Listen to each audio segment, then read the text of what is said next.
윤석열 후보가 일반 병사들의 급여를 올리겠다, 병장 월급이 200만 원이 되는 수준까지 올리겠다는 공약을 발표했습니다. 현재 원래 잡혀있는 계획으로는 병장의 월급은 2025년이 되면 96만 2,900원까지 인상될 예정이었어요. 그런데 윤석열 후보는 집권 즉시 병장 월급을 200만 원까지 인상한다는 계획인 거죠. 대신 징병 규모를 줄이고 선택적 모병제를 도입한다는 것이 골조예요. 저는 이런 움직임에 원칙적으로 강하게 찬성합니다. 보수 진영은 이상한 경향성이 있어요. 군인을 대우해주고 처우를 개선하고 편안함을 더해주면 전투력이 저하된다고 믿고 그런 주장이나 방향성이 보수 정신에 위배된다고 믿는 거예요. 그래서 군인들의 월급을 올려준다거나 일과 시간 이후에 뭔가 자유롭게 시간을 쓸 수 있게 해준다거나 스마트폰을 사용하게 해준다거나 하면 그것을 욕하고 비판하는 경우가 많습니다. 그런 변화를 일종의 망국적인 아이디어로 받아들이기도 해요. 실제로 보수 진영 정치인들이 군인에게 뭔가를 해주면 안 된다고 주장하는 것을 흔히 볼 수 있었습니다. 결론부터 얘기하자면 그렇지 않아요. 잘못된 생각입니다. 그 어떤 국가도 자국의 국민들에게 몇 년씩 자유를 반납하고 국가의 소속으로 몸과 마음을 바쳐라고 강요할 수 없습니다. 그러나 또한 우리나라는 특수한 상황에 처해 있습니다. 지정학적 위치가 매우 안 좋아요. 강한 힘에 둘러싸여 있고 우리 주적과 영토를 맞대고 있습니다. 70년도 더 전에 시작한 전쟁이 아직 끝나지도 않았어요. 그렇기 때문에 일반적인 국가들보다 인구나 영토 크기를 비교할 때 훨씬 많은 군사력이 필요합니다. 그렇기 때문에 국방은 우리에게는 말 그대로 생존의 문제고 그렇기 때문에 징병제의 필요성을 무작정 부정할 수도 없어요. 그럼에도 불구하고 우리가 잊어서는 안 되는 원칙은 국가가 청년들에게 이런 것을 강제해서는 안 된다는 겁니다. 그 원칙이 있다면 그 다음 행동은 정하기가 쉬워요. 원칙이 있으면 정책도 공약도 비전도 너무나 만들기 쉽습니다. 강제해도 된다. 이 희생이 너무나 당연하다. 이렇게 원칙이 세팅되어 있으면 군인들에게 그 어떤 보상도 해줄 필요가 없죠. 왜? 그 희생이 당연한 거니까. 그러나 자유라는 원칙이 있다면 개인에게 희생을 함부로 요구해서는 안 된다는 원칙이 있다면 청년들에게 어쩔 수 없이 희생을 요구했고 그게 불가피할지언정 적어도 그에 합당한 대가를 지불하려고 노력해야 한다는 결론에 이르는 거예요. 군인들의 월급은 당연히 올려줘야 되는 겁니다. 우리가 필요하니까 국민들의 일부를 희생하자. 나라에 필요하니까 니들이 희생을 해라. 이런 식의 원칙은 자유민주주의 체제에는 절대로 갖다 붙일 수 없습니다. 나도 희생했으니까 너도 희생해라. 이런 논리도 맞지 않습니다. 그 얘기는 내가 배고팠으니까 너도 응당 배고파야 한다는 주장과 다를 게 없죠. 게다가 국민의 절반이 병역의 의무를 전혀 지지 않는 상황이라면 그에 따른 보상이 있어야 하는 것은 형평성 차원에서도 당연한 일입니다. 금액이 얼마냐는 결정은 나중 문제고 그 원칙이 중요하다는 얘기예요. 돈을 많이 준다고 군인들 정신이 썩지 않습니다. 기껏해야 나와서 받는 알바비보다도 못한 돈인데 그거 받았다고 총 못 쏘지 않습니다. 그러나 또 간단하게 볼 만한 문제는 아니에요. 병장 월급이 200만 원이 된다면 그에 따라서 간부 이상의 월급도 다 올라가야 됩니다. 하사 초봉이 올해 170만 5,400원이에요. 하사가 월급을 200만 원 받으려면 호봉이 11년 차가 돼야 됩니다. 중사도 4호봉이 돼야 겨우 200만 원이 넘어가고 소위 1호봉의 월급도 170만 원대예요. 175만 5,500원입니다. 소위도 4년 차가 돼야 월급이 200만 원 위로 올라가고 중위조차 초봉이 192만 원이에요. 1년 반 된 병장보다 하사 10년 차 월급이 더 적다. 소대장보다 병장 월급이 더 많다.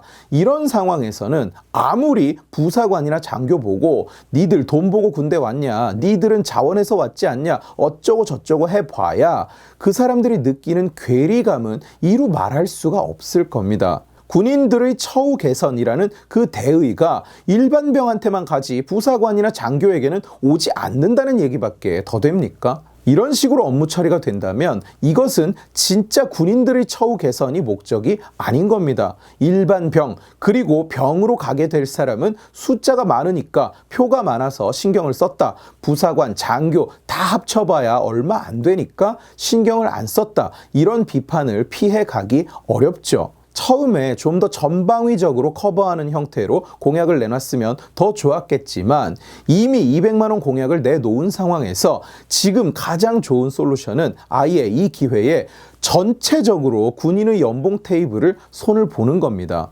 부사관이나 군무원과의 형평성을 위해서 공약을 철회한다.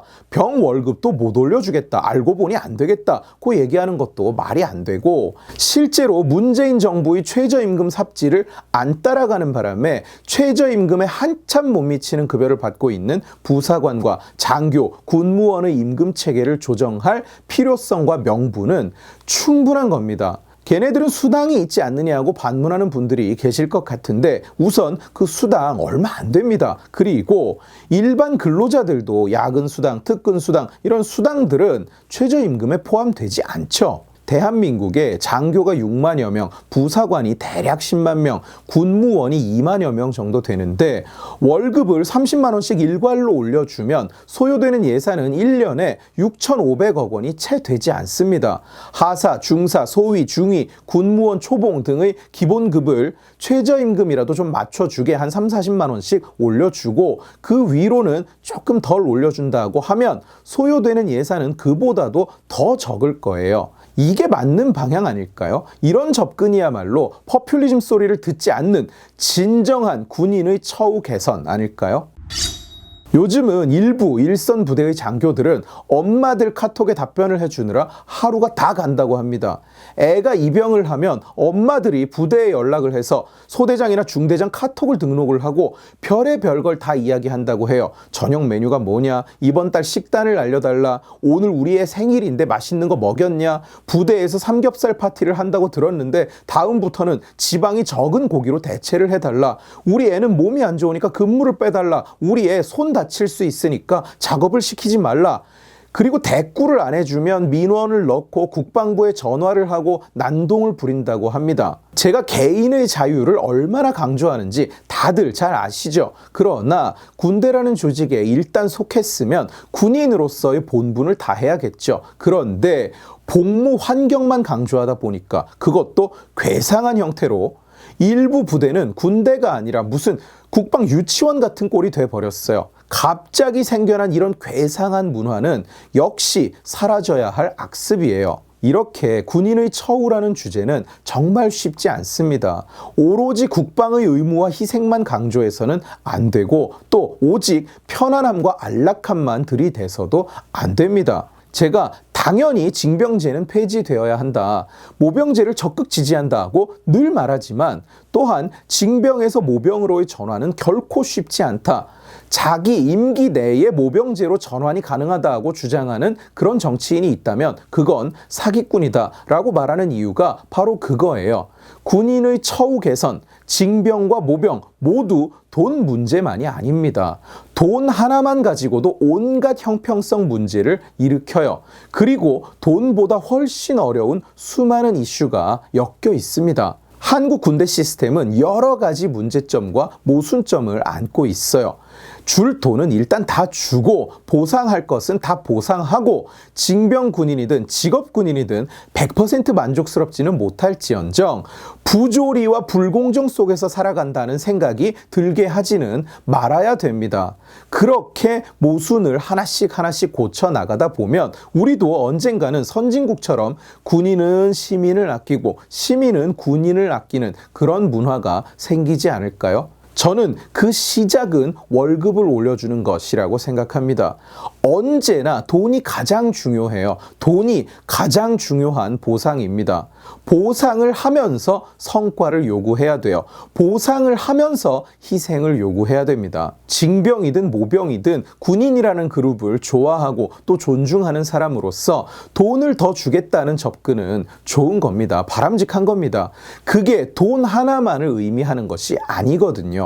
부디 그런 생각이 선거철에만 반짝 유행하는 것이 아니라 언제나 정치인들의 생각과 마음속에 있는 신념이 됐으면 좋겠습니다.